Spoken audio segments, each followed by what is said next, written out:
بسم الله الرحمن الرحيم. بسم الله الرحمن الرحيم.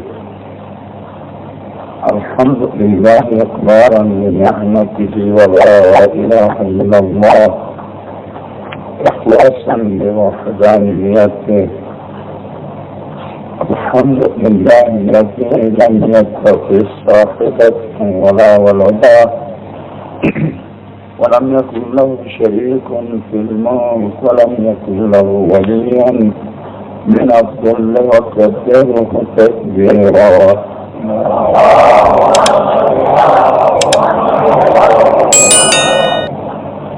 ثم الصلاة والسلام على أشرف الأولين والآخرين خاتم النبيين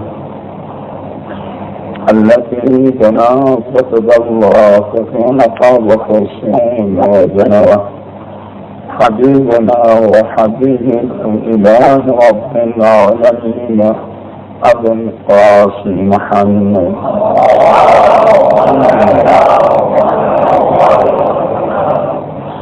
وعلى آله التي يدين المغفرين غرا ميامين المحجلين الذين أذهب الله عنهم الرجس وطهرهم تطهيرا.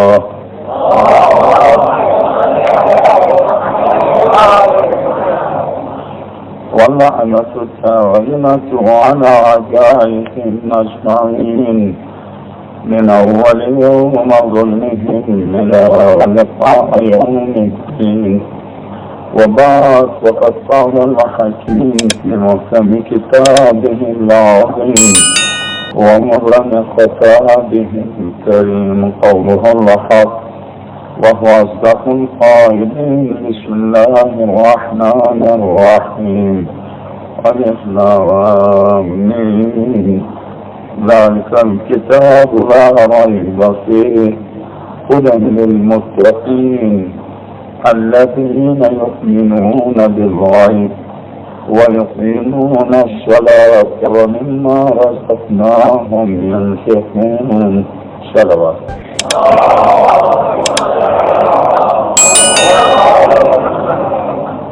حجت خدا عجل اللہ تعالی فرج شریف کی رہائش سے متعلق ہماری گفتگو کی، اور کل کی گفتگو میں ہم نے کیا کہ وہ روایتی گفتگو تھی، یعنی روایت کی بنیاد پر کہ جس عالم جلیل قدر نے جسے یہ شرف بخشا حضرت حجت عجل اللہ تعالی فرج شریف نے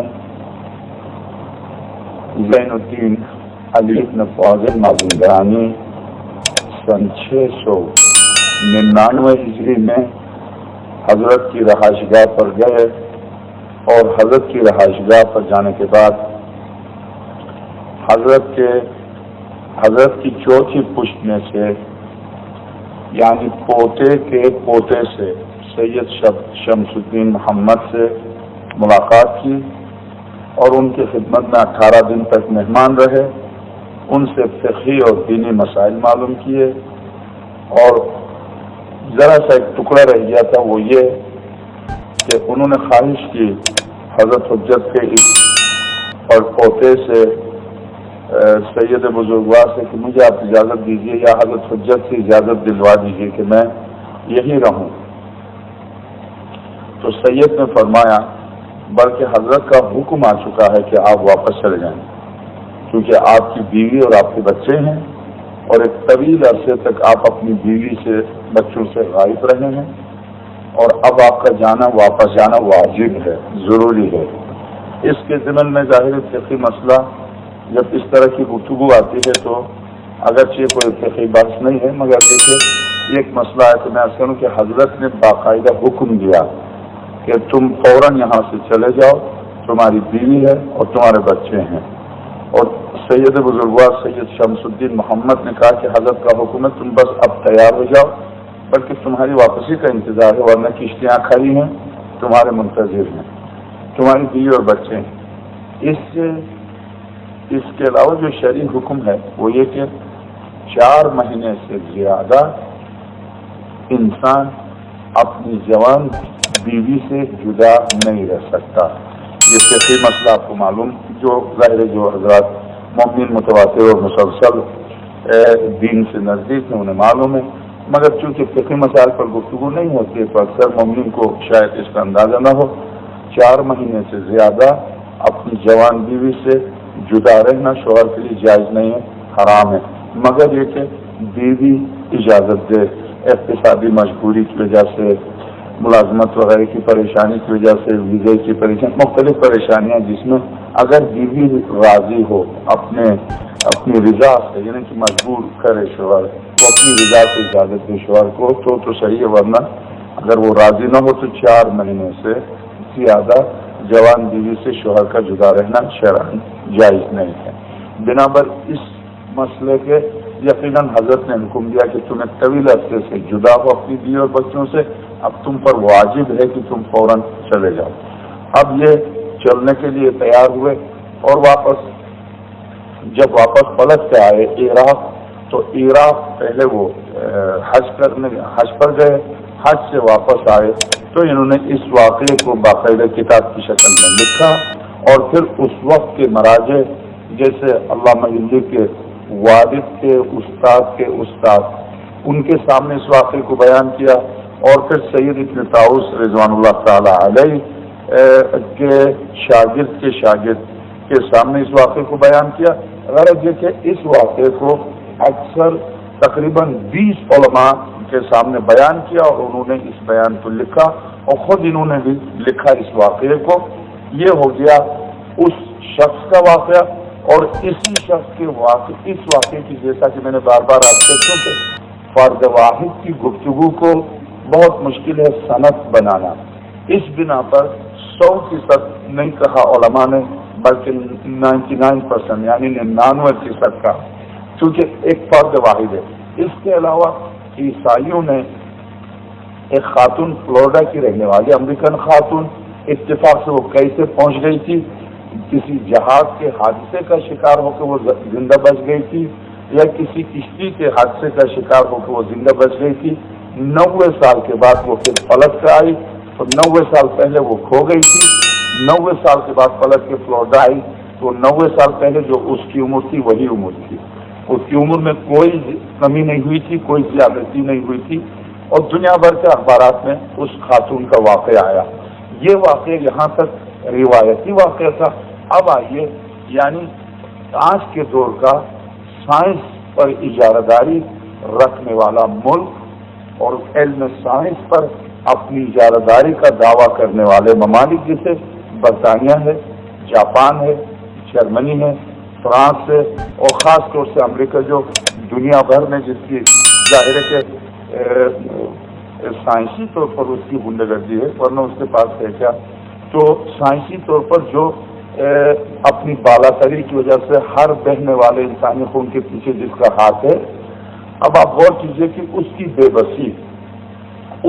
بسی، یہ بے بسی خود بتاتی ہے کہ وہاں آخر کچھ تو ہے، کیونکہ ایک کا دکھ کا واقعہ جیسے آج سے 100 سال پہلے اٹلی سے ایک سمندری جہاز چلا تھا فرانس برٹش برطانیہ کی طرف، وہ بھی گم ہو گیا تھا، مگر یہ واحد سمندری جہاز تھا جس میں 200 سواری تھے، گم ہو گیا تھا، اس کا آج تک پتہ نہیں۔ جاپان کے قریب ایک جزیرہ ہے جس میں تقریباً آج تک 3 یا 4 جہاز غرق ہو چکے ہیں جن کا کچھ نہیں پتا، مگر یہ 3 یا 4 ہیں۔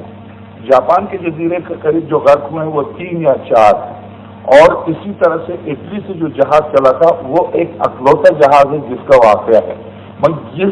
یہ برمودا ٹرائنگل یہ وہ واقعہ ہے جہاں پر 150 سال سے تمام سائنسدان 150 سال سے برطانیہ، امریکہ یہ لگے ہوئے ہیں اس برمودا سے متعلق تفتیش کریں کہ ہے کیا یہاں، مگر آج تک برمودا سے متعلق کوئی بات پائے ثبوت کو نہیں پہنچی۔ جب پہلی بار اڑن تشتری، جس کے بارے میں آپ جانتے ہیں، اڑن تشتری کو جب دیکھا گیا فضا میں، تو اڑن تشتری سے متعلق مختلف سائنسدانوں نے مختلف نظریے قائم کیے، اور جب پہلی بار جب اڑن تشتری اڑی تھی تو آئنسٹائن زندہ تھا، وہ مرا نہیں تھا۔ اس کا نظریہ صرف واحد سائنسدان تھا جس کا نظریہ یہ تھا کہ 20,000 سال پہلے کوئی انتہائی ترقی یافتہ قوم تھی جو ترقی کی وجہ سے وہ ہم سے زیادہ ترقی یافتہ ہونے کی بنا پر کسی سیارے پر پہنچ گئی ہے. اب وہ اس سیارے میں آباد ہے اور اس ترقی یافتہ قوم کی طرف سے یہ اڑن تشتری یہ اس کی ایجاد ہے. یہ واحد شخص تھا سائنسدانوں نے جس نے یہ نظریہ دیا. باقی آج تک امریکہ میں جو سائنسی شعبے کے انچارج ہیں یا ناسا جہاں ناسا جو ان کا ادارہ ہے جہاں سے چاند کی طرف یا خلا کی طرف جاتے ہیں, اس ادارے کے سربراہ اور اس کی باقاعدہ پوری کمیٹی نے اڑن تشتری کے بارے میں جو تحقیق کی. میں چونکہ اڑن تشتری میرا موضوع نہیں ہے, مگر چونکہ ہم کل کی گفتگو میں انشاءاللہ آپ کی خدمت میں عرض کریں گے شاید علامات ظہور میں کہ حضرت کی سواری کیسی ہوگی. حضرت کی سواری کے بارے میں جو روایات ہم تک ملی یا جو روایت میں نے سرور کائنات میں معراج سے واپسی پر جو گفتگو فرمائی وہ گفتگو میں نے آپ کی خدمت میں پیش کیا. اس گفتگو کو اگر آپ ذہن میں رکھیں, یہ بھی اچھا کہ آپ بھول جاتے ہیں ورنہ بھولتے نہیں تو ہم کہاں سے نئے نئے موضوعات ہوتے. خیر, اگر آپ بھولے نہیں ہیں تو اس کو آپ ذہن میں رکھیے کہ سواری حضرت حجت کی کیسی ہوگی. اس روایت کو اگر آج جو سائنسدانوں نے جیسے کویت میں بہت نزدیک سے اڑن تشتری کو دیکھا اور اسی طرح سے فرانس میں باقاعدہ 2 میزائل چلائے اڑن تشتری پر مگر وہ نہیں جا سکے.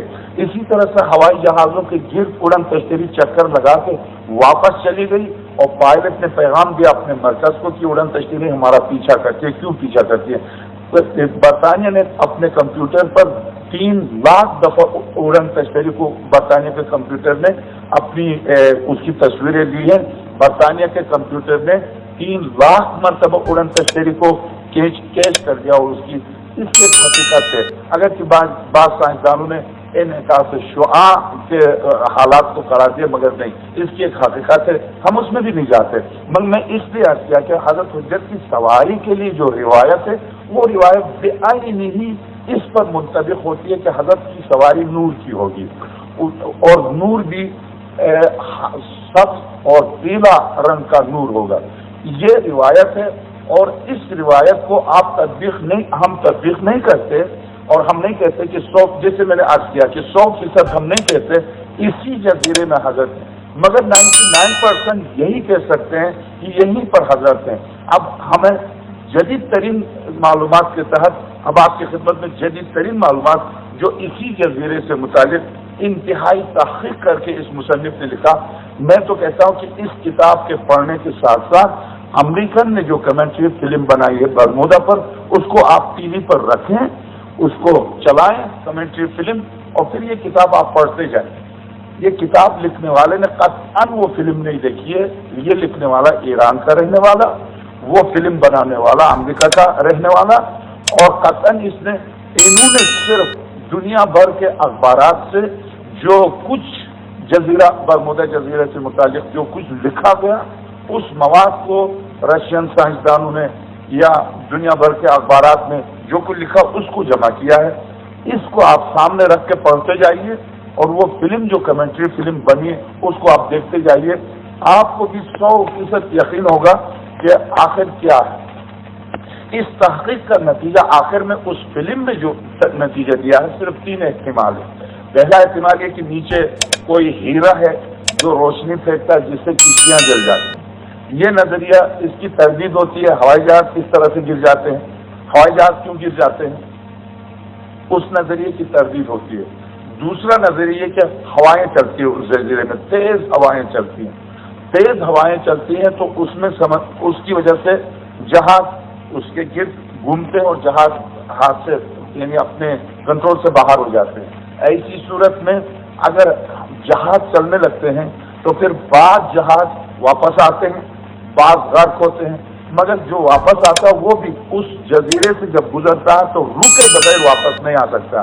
اس کا ریکارڈ یہ ہے آج تک جو اس جزیرے سے متعلق ریکارڈ قائم کیا ہے جن ممالک نے, ان ممالک کے باقاعدہ ریکارڈ پر ہے کہ جو ہوائی جہاز وہاں سے گزرا ہے اس جزیرے کے اوپر رکے بغیر نہیں گزرا ہے.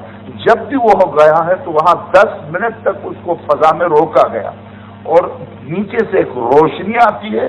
وہ روشنی ایکس رے مشین کی طرح کی روشنی ہے جب وہ نیچے سے روشنی آتی ہے، ہری روشنی، اس نے باقاعدہ دکھایا اس میں کمنٹری فلم میں، اس کے جب نیچے سے روشنی آتی ہے تو پھر جہاز پائلٹ کے کنٹرول سے باہر ہو جاتا ہے، اس کا جو گھومنے والا میٹر ہے وہ، ابھی میں پائلٹ کا جملہ آپ کی خدمت میں نقل کروں گا، وہ بالکل پاگل ہو جاتا ہے، وہ گھومنے لگتا ہے وہ بالکل تیزی سے، اور پائلٹ کہتا میں دیکھ رہا ہوں کہ میٹر خراب نہیں ہے مگر مجھے لگتا ہے کہ یہ بالکل بھی پاگل ہو گیا، میرے قابو سے باہر ہو گیا۔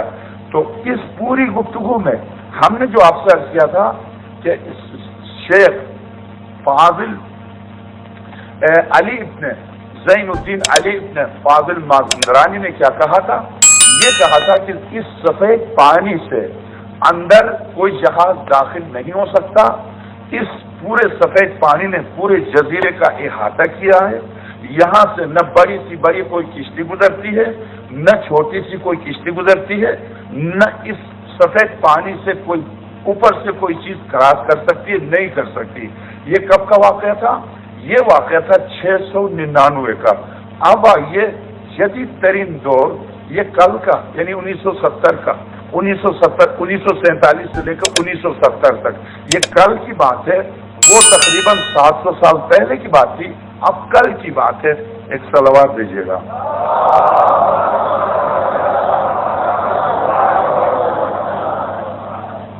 برمودا میں کیا بیت رہی ہے، یہ ہیڈنگ ہے۔ برمودا میں کیا بیت رہی ہے، یہ اس کتاب کی ہیڈنگ ہے۔ ایک اور صلوات دیجیے۔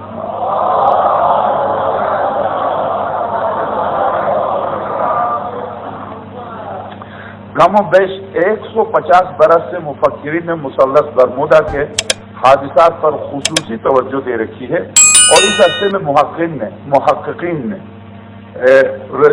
اسکالرز نے جن حادثات کا مشاہدہ کیا ہے، یہ حادثات جہاں دلچسپ ہے وہاں پیچیدہ بھی ہیں، اور تحقیق کنندگان کی حیرت اور عبرت کا موجب بھی ہیں، کیونکہ آج تک ان حادثات کا کوئی ایسا سرا تحقیق کرنے والوں کے ہاتھ نہیں لگ سکا جسے بنیاد بنا کر سائنسدان مثلث برمودا کا معمہ حل کر سکتے، یا کم از کم اس کی طرف کوئی قدم ہی بڑھا سکتے۔ اجتماعی تحقیقات کے علاوہ انفرادی اور فنی انکشافات نے بھی اس حقیقت کی وضاحت کر دی ہے کہ مثلث برمودا میں رونما ہونے والے حیرت انگیز حادثات کی تعداد سینکڑوں نہیں بلکہ ہزاروں سے زیادہ ہے، لیکن ان تمام حادثات میں سے کوئی ایک حادثہ بھی ایسا نہیں ہے جس کی کوئی علمی یا منطقی توجیہ کی جا سکے۔ ان مسلمہ حقائق کے پیش نظر میں نے یہی مناسب سمجھا کہ ان حادثات کی جو داستانیں علمی اور قومی روزناموں میں مشرق اور مغربی ذرائع کے حوالے سے شائع ہوتی رہی ہیں، ان تمام کو جمع کر کے بطور نمونہ چند ایک واقعات قارئین کی خدمت میں پیش کر دوں۔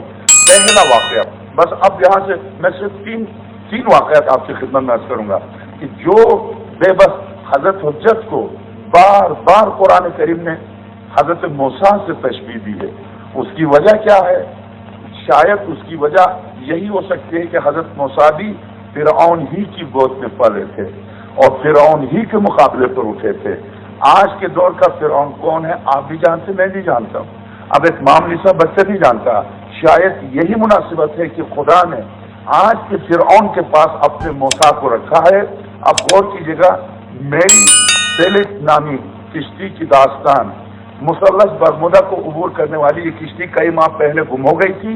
رسالہ الف با بغداد 31 مئی 1968 الموسوعۃ العربیہ کتاب طبع دوم صفحہ 197 اور روزنامہ جمہوریت بغداد 15 دسمبر 1976 کے مطابق میری سیلس اچانک دسمبر 1972 میں کسی فنی خرابی کے بغیر بحر اوقیانوس کی سطح پر نمودار ہوئی۔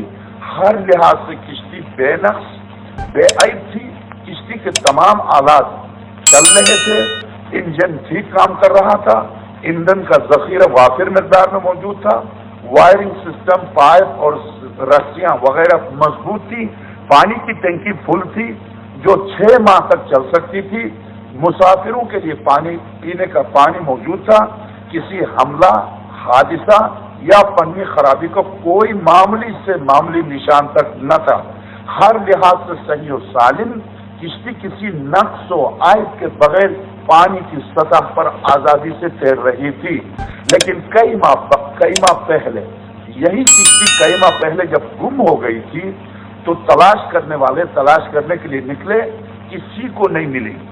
کیا بیتی اس کشتی پر چند ماہ پہلے؟ مسافروں کو کون سا حادثہ پیش آیا؟ کچھ معلوم نہیں ہوتا۔ کپتان کے کیبن میں اندراجات کا رجسٹر کھلا تھا اور مثلث برمودا کے قریبی جزیرہ ازور کو عبور کرنے کے تمام حالات تفصیل سے درج تھے۔ کپتان کشتی کے سیٹ میں رقم، قیمتی جواہر اور انتہائی بیش بہا کاغذات جوں کے تو رکھے تھے، جیسے ان تمام چیزوں کو کسی نے چھوا تک نہیں۔ ایک چھوٹا سا کرتا سلائی کے مشین میں سینے کے لیے رکھا گیا تھا، ابھی تک نامکمل حالت میں جیسے رکھا گیا تھا ویسے تھا۔ مسافروں کا کھانا انتہائی محنت سے ان کے سامنے میزوں پر لگایا گیا تھا اور ان کی ضرورت کی تمام اشیاء اپنی جگہ پر رکھی تھی۔ برتن اور پانی سے بھرے تھے۔ مسافروں کی تعداد کے مطابق 6 ماہ تک کے لیے کھانے کا ذخیرہ موجود تھا۔ ہر چیز اپنی جگہ پر درست اور صحیح تھی۔ معمولی سا نشان بھی ایسا نہیں تھا جس سے مسافروں کی پریشانی یا مسافروں پر کسی حملہ وغیرہ کا اندازہ کیا جا سکتا، لیکن یہ معلوم نہ ہو سکا مسافر کہاں گئے ہیں اور ان کے ساتھ کیا بھی تھی۔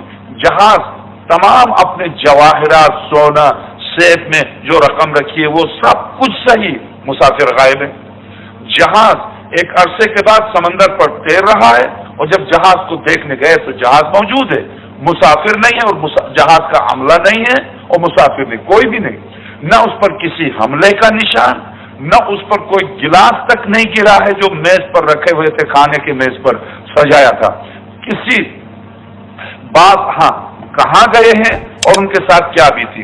بعض اخبارات نے اس داستان میں یہ اضافہ کیا، جس طرح کشتی کے مسافر ماں عملہ غائب ہے، اسی طرح کشتی کے آلات میں سے صرف 2 چیزیں غائب تھی۔ ایک تو کشتی سمت معلوم کرنے کا آلہ سدسی جو انعکاس نور کی بنا پر جہاز راں کپتان اس سے سمت معلوم کرتا ہے، طول بلد عرض بلد کو معلوم کرتا ہے کہ اب وہ کہاں پر واقع ہے، اب کدھر جا رہا، کتنی بلندی پر ہے یا کتنی گہرائی میں، کہاں جا رہا۔ وہ آلہ نہیں تھا، آلہ سدسی، اور اس کے علاوہ ضروری کاغذات نہیں تھے۔ اہم ترین کاغذات جن میں معلومات تھی وہ کاغذات غائب تھے۔ صرف یہ 2 چیزیں غائب تھی اور کچھ بھی غائب نہیں تھا۔ لباس، پیسہ، سب کچھ موجود اور آدمی غائب تھے۔ آخر اس کی وجہ کیا؟ کچھ نہیں پتا، آج تک نہیں پتا۔ ایک واقعہ۔ دوسرا، اس کی تحقیق کرنے کے لیے جو کمیٹی گئی تھی وہ آخر میں۔ نمبر 2، برطانیہ کی جنگی کشتی اٹلانٹا، الف با بغداد، 1978۔ سن 1880 میں برطانیہ کی ایک جنگی کشتی 290 سپاہیوں کو لے کر جزیرے برمودا سے روانہ ہوئی اور کچھ دیر بعد گم ہو گئی۔ اسے گم ہوئے 100 سال گزر گئے، آج تک نہیں پتا چلا کہ وہ کہاں گئی۔ 290 سپاہیوں کو، برطانوی سپاہیوں کو لے کے جنگی کشتی برطانیہ کی چلی تھی، آج تک نہیں پتا۔ برمودا سے 2 قدم آگے بڑھی تھی، اس کے بعد غائب ہے۔ میں نے عرض کیا کہ برمودا کے 7 جزائر ہیں، صرف 3 جزیرے ہیں جو پورا واقعہ سنا ہے، یہ جہاں کوئی نہیں جا سکتا۔ دوسرے جزائر میں انسانی آبادی ہے، انسان آباد ہے۔ تو ایک جزیرے سے چلی تھی 290 سپاہیوں کو لے کر، آج تک نہیں پتا چلا کہ وہ کہاں گئی، وہ 290 سپاہی کہاں گئے۔ درست۔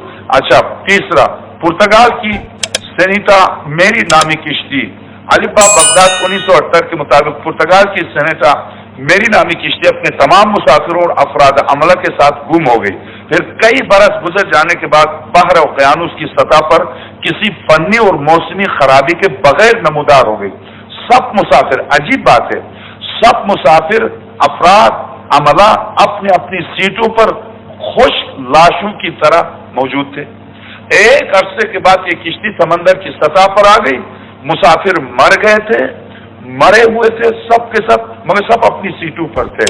اور عجیب بات یہ کہ ایسی حالت میں تھے جیسے انہیں غسل دیا گیا ہو اور غنود بھی کرا دیا گیا۔ اس طرح سے اپنی اپنی سیٹوں پر، بلکہ عبارت پڑھ کے سناتا ہوں، اپنی اپنی سیٹوں پر خشک شدہ لاشوں کی صورت میں موجود تھے۔ آج تک کوئی پتہ نہ چل سکا کہ اس کشتی کو کون سا حادثہ پیش آیا کہ کشتی صحیح اور سالم حالت میں گم ہونے کے بعد برسوں بعد از خود باہر آ گئی، لیکن عملہ کے تمام افراد اور تمام مسافر موت کے منہ میں چلے گئے۔ نہ لاشیں گلی تھی، لاشیں بھی خراب نہیں تھی، نہ گلی تھی نہ سڑی، بلکہ ہنود شدہ میتوں کی طرح اپنے اپنی سیٹوں پر اپنے تمام سامان کے ساتھ موجود۔ اب ہم مختصر کر کے آتے ہیں فرعون زمانے پر۔ امریکہ کے 5 گم شدہ ہوائی جہاز الکفاح العربی 19 فروری 1979 روزنامہ جمہوریت وغیرہ کے مطابق مثلث برمودا کے وحشت انگیز حادثات میں سے ایک عظیم حادثہ، امریکہ کے 5 ہوائی جہازوں اور ان کے عملہ کے تمام افراد کا ایک دن میں بیک وقت گم ہو جانا 5 دسمبر 1945 کو امریکہ PBM ایفی قسم کے 5 ہوائی جہاز ریاست فلوریڈا کے بولائیا کے ہوائی اڈے سے مثلث برمودا کی تحقیقات کے لیے ایک ہی وقت میں محو پرواز ہوئے۔ فلوریڈا کی فضا سے مثلث برمودا کی طرف چلے۔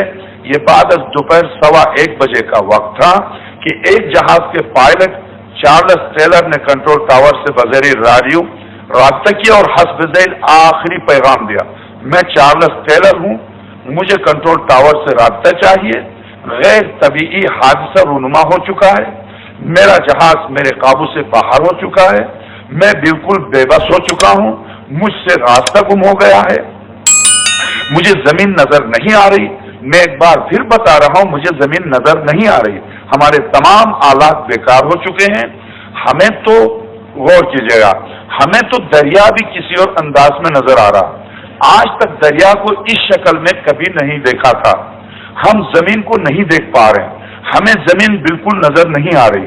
کنٹرول ٹاور کی طرف سے سوالات: اس وقت تم لوگ کہاں ہو؟ اپنا محل وقوع بتاؤ۔ چارلس: ہمیں کوئی علم نہیں کہ ہم کہاں ہیں، معلوم یہی ہوتا ہے کہ ہم گم ہو چکے ہیں۔ کیا مغرب کی سمت پرواز کر رہے ہو؟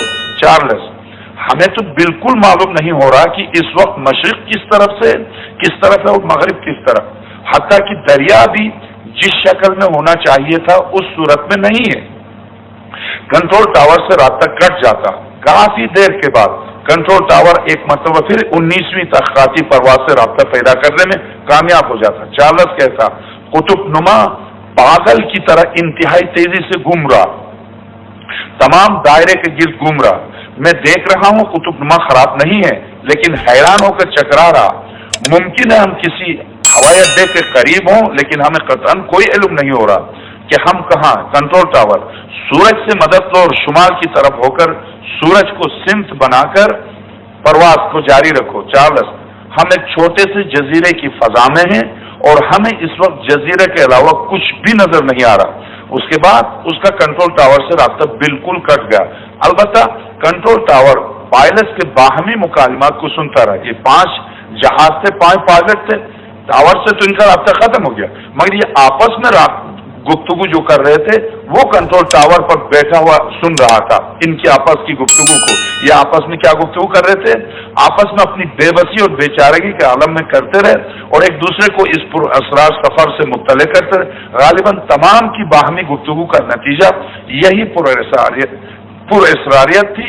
کنٹرول ٹاور نے آخری جملہ جو سنا وہ یہ تھا: ہم آب سفید کی فضا میں، ہم آب سفید کی فضا میں ہیں، ہم گمگشتہ راہ ہو چکے ہیں۔ یہ آخری جملہ تھا۔ اس کے بعد ان 5 جہازوں کا اور ان پائلٹس کا کچھ پتہ نہیں چلا۔ اچھا، اس کے فوراً دوسرے دن جب یہ 5 جہاز گم ہو گئے تو دوسرے دن کیا ہوا؟ تحقیقاتی کشتی کی رویداد۔ روزنامہ بغداد 6 دسمبر 1965۔ ہاں، جب ان 5 جہازوں کا رابطہ کنٹرول ٹاور سے کلی طور پر منقطع ہو گیا تو فلوریڈا کے کنٹرول ٹاور کو یقین ہو گیا کہ یہ 5 کے 5 یقیناً موت سے دوچار ہو چکے ہیں۔ چنانچہ اسی دن ایک اور سوراخ رساں بہت بڑا ہوائی جہاز ان 5 ہوائی جہازوں کی خبر گیری کے لیے بھیجا گیا۔ اس جہاز میں ہواباز نے اپنے ساتھ 13 اور تجربہ کار ہواباز لیے، ہوابازوں کو لیا۔ جب یہ ہوائی جہاز ہوائی اڈے سے بلند ہوا اور مثلث برمودا کا رخ کیا تو اپنا پہلا اور آخری جو پیغام دیا وہ یہ تھا: میں 1800 میٹر کی بلندی پر اٹھ رہا ہوں، اس جگہ اتنی تیز و تند ہوا چل رہی ہے کہ اس کے بعد اس ہوا باز کا بھی ہمیشہ کے لیے سلسلہ کلام منقطع ہو گیا اور پتہ نہ چل سکا وہ کہاں گئے اور اس پر کیا بیتی۔ اس کے ٹھیک ایک دن بعد